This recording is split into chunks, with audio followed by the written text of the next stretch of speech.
جناب سید الشہداء علیہ السلام کی جس میں آپ نے ارشاد فرمایا ہے، میں نے جس کتاب سے انتخاب کیا ہے ان جملوں کا، ہمارے یہاں تو بہت زیادہ کتابوں میں ہے، لیکن میں چاہتا تھا کہ کوئی یہاں پہ سڑک پہ مجلس ہے، شیعہ سنی مشترک مجمع ہے، تو جو جملے پیش کروں وہ دونوں کی یہاں قابل قبول ہوں۔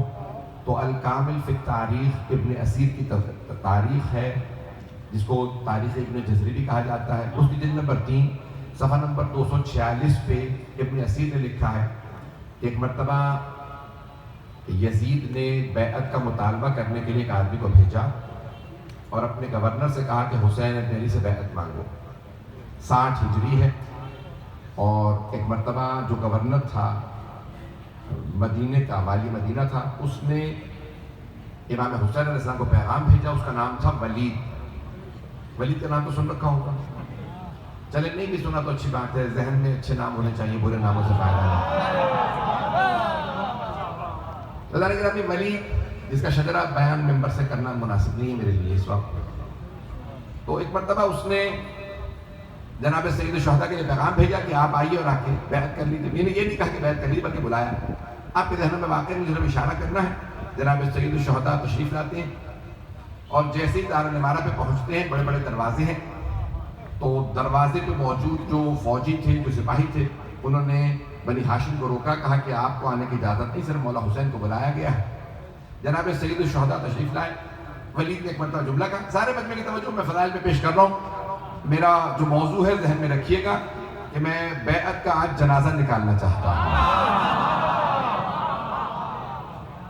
اور یہ چونکہ اس وقت پاکستان میں سوشل میڈیا پہ ٹرینڈ چل رہا تھا، یزید کو برا نہ کہو، اس لیے میں نے موضوع لیا ہے۔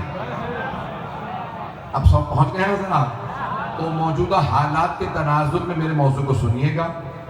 تو چلیں اب ایک مرتبہ ولید نے جب بلایا تو سید الشہداء علیہ السلام تشریف لائے، اور جب ولید نے بلایا تو اس وقت مروان موجود تھا۔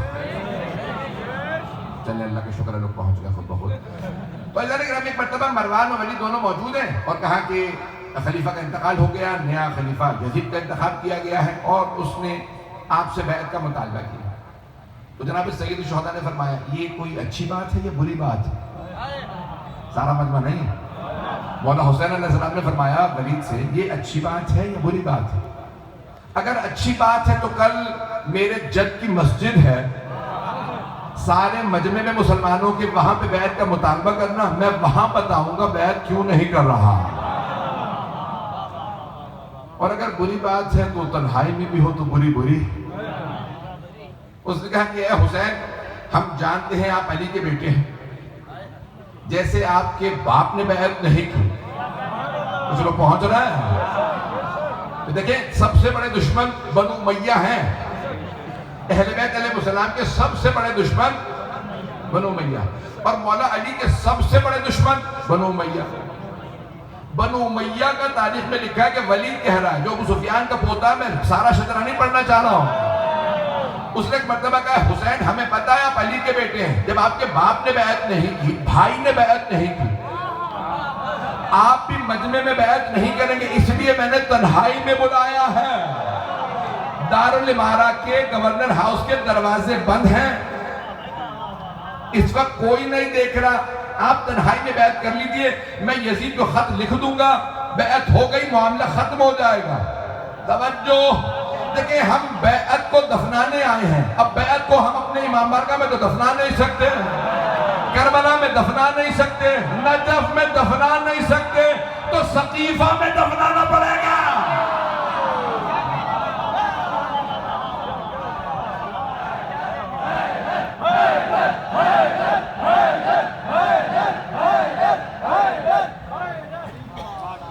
لوگ کہتے ہیں کہ کھلی سڑک کے اوپر نا آواز نہیں آتی ہے، ان سے کہو ذرا آ کے سنو، علی والے بیٹھے ہیں۔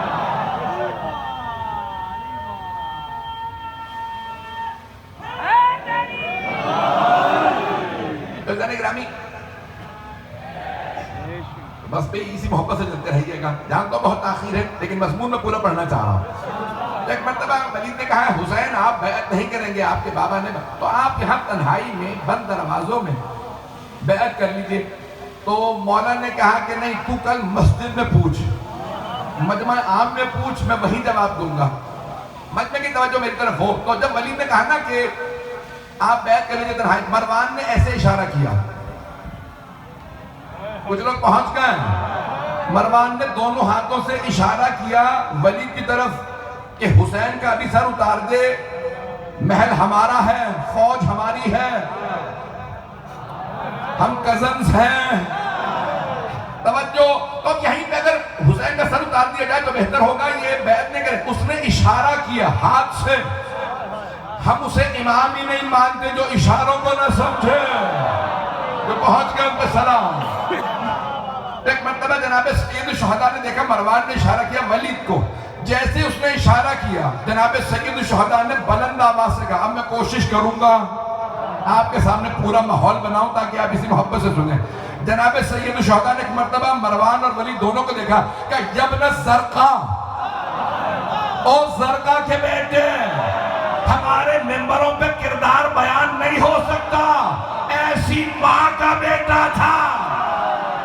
چلیں گے ایک مرتبہ امام نے اس کی ماں کا نام لیا، کہا تو بھول گیا تو کس کا بیٹا ہے؟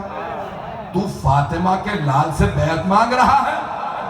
اب مولا حسین علیہ السلام جناب عباس علیہ السلام سے کہہ کے آئے تھے، عباس اگر آواز بلند ہو تو اندر آ جائیے۔ جب مولا نے کہا نا ایک مرتبہ اس کا نام لیا اس کے، تو ایک مرتبہ جناب سید الشہداء کی آواز بلند ہو، آواز کا بلند ہونا تھا۔ آپ نے دیکھا کہ گورنر ہاؤس کے جو دروازے ہوتے ہیں بہت بڑے بڑے ہوتے ہیں، کچھ لوگ پہنچ گئے ہیں بھئی، ایک خیبر کا در تھا جو باپ نے اکھاڑا تھا، علی کے عباس بیٹے نے دروازے پہ ہاتھ رکھا کھولنے کے لیے، دیکھا دروازہ اندر سے بند۔ جناب عباس نے آواز دی، علی اکبر، جوانوں سے کہو ذرا پیچھے ہٹ جا۔ توجہ، جو پہنچ گئے ان پہ سلام۔ جوانان بنی ہاشم سے کہیے علی اکبر ذرا پیچھے ہٹ جائیں۔ جناب عباس نے تلوار میں ہاتھ ڈالا، ایک مرتبہ الٹے بازو سے دروازے کو مارا، دروازہ دارالعمارہ کا گرا۔ جناب عباس نے تلوار کھینچ کر، مولا بتائیے کس کا سر اتاروں؟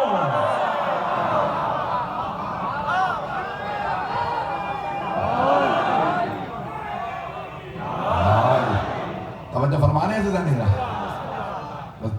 اب اگر دیکھ سکے تو دیکھئے گا، میں کسی اور جگہ پہ پیش کر رہا تھا، آنکھوں میں آنسو تھے، میں فضائل پڑھ رہا ہوں، لیکن میں جانتا ہوں ایک مرتبہ جیسے جناب عباس، آپ جانتے ہیں نا قداور چھے بہت خوبصورت، جو ایک دفعہ دیکھتا تھا جناب عباس کو دیکھتا رہتا تھا، ایسے زمین پہ بھی ہوتے نہیں ہے مجمع، کافر بھی کہتے تھے ایسے زمین پہ نہیں ہوتے۔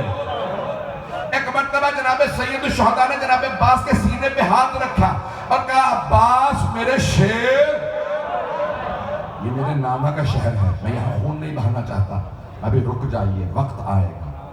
حضرات گرامی، اب جیسے ہی جناب عباس علیہ السلام تشریف لائے، مولا حسین علیہ السلام نے کہا کہ عباس جوانوں سے کہیے ہم واپس چلیں گے۔ جب جانے لگے نا تو مروان نے، ولید نے دوبارہ آواز دی، اس نے کہا حسین ایک رات کی مہلت دیتا ہوں، آپ سوچ کے جواب دے دیجیے۔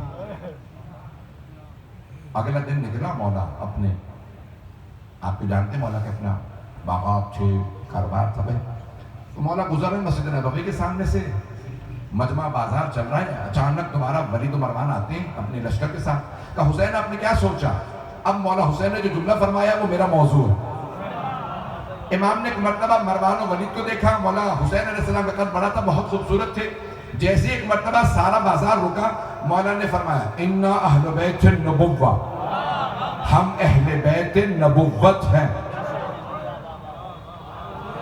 بھئی میں آپ حضرات کے سامنے، مجھے کئی برس ہو گئے مسلسل پڑھتے ہوئے، تو آپ کی سماعتوں پہ مجھے پورا یقین ہے، اب میں صرف اشارہ کروں گا اور آگے بڑھ جاؤں گا۔ مولا نے نہیں فرمایا میں اہل بیت نبی ہوں، کچھ لوگ پہنچ گئے، نہیں فرمایا میں نبی کے گھر سے ہوں، نبی کے گھر میں تو خادم بھی تھا، کچھ لوگ پہنچ گئے ہیں۔ مولا نے فرمایا اِنَّا اہل بیت النبوہ، ہم نبوت کے گھرانے سے ہیں۔ نبی کا بھائی ہونا اور ہے نبوت کا بھائی ہونا۔ میرے جملے پہنچ رہے ہیں، میں آپ سلامت رہیں جو اس محبت سے سن رہے ہیں۔ اگر جانے گرامی، یہاں پہ مولا حسین علیہ السلام کے ایک جملے پہ خدا کی قسم دل کرتا ہے اپنی جان قربان کر دوں. مولا اس خوبصورت انداز سے فرماتے ہیں اِنَّا اہلُ بیتِ النبوہ، ہم نبوت کا گھرانہ ہے. وَمَعْدَنُ الرِّسَالَہ، رسالت کی کان ہے. کچھ لوگ پہنچ گئے ہیں. میں دل سے پیش کر معدن کہتے ہیں کان کو، کان مائنڈ انگلش میں کہتے ہیں. سونے کی کان سے سونا نکلتا ہے، چاندی کی کان سے چاندی نکلتی ہے. جو پہنچ گئے ان پہ سلام. کوئلے کی کان سے کوئلہ نکلتا ہے، ہیرے کی کان سے ہیرا نکلتا ہے. مولا حسین فرما رہے ہیں، ابن اسیر نے لکھا، یہ شیعہ مورخ نہیں ہے، حسین نے مدینے کی مسجد کے سامنے بازار میں کھڑے ہو کے مجمع عام میں کہا ہم رسالت کی کان ہیں، جن نبیوں کو رسول بننا ہو وہ ہمارے پاس آتے ہیں. معدن الرسالہ، ہم رسالت کی معدن ہیں. کون ہیں؟ کس چیز کی؟ رسالت کی. حضرت گرامی پھر فرماتے ہیں مختلف الملائکہ، ملائکہ کے نزول کی جگہ ہم ہیں. حضرت گرامی جس کے جھولے کو جھلانے سید الملائکہ نازل ہوتے ہیں اسے حسین کہتے ہیں. اور کون ہیں ہم؟ مختلف الملائکہ. میں جانتا ہوں آنکھوں میں آنسو ہیں، میں بھی پورا مضمون پڑھنا چاہتا ہوں، چلتے رہیے گا. وَمَحَلَّ الرَّحْمَةِ، رحمتیں چاہیے ہوں تو ہمارے پاس آنا. حضرت گرامی جملے کو پیش کر رہا ہوں، رحمتیں چاہیے ہوں تو 14 کے پاس آؤ، لعنتیں چاہیے ہوں تو